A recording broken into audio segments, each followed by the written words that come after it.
bütün arzular qaldı yarımçıq bu köhnə şəhərdə. Ürəyimi sənə əmanət vermişəm, xəyallarla ömrümü bəzəmişəm. Qara gecələrdə yolunu gözləyib sənsizliyə min dəfə dözmüşəm.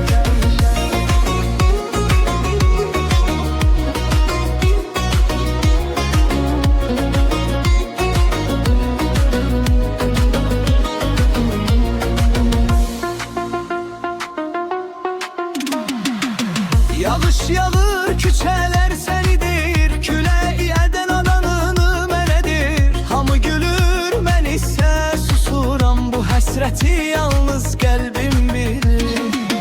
Ürəyimi sənə əmanət vermişəm, xəyallarla ömrümü bəzəmişəm. Qara gecələrdə yolunu gözləyib sənsizliyə min dəfə dözmüşəm.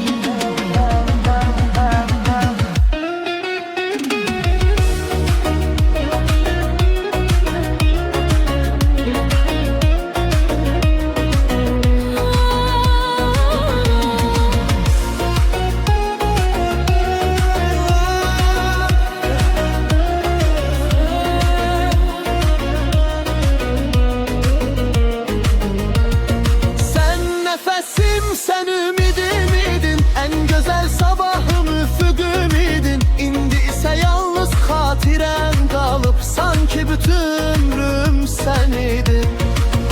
Ürəyimi sənə əmanət vermişəm, xəyallarla ömrümü bəzəmişəm. Qara gecələrdə yolunu gözləyib sənsizliyə min dəfə dözmüşəm.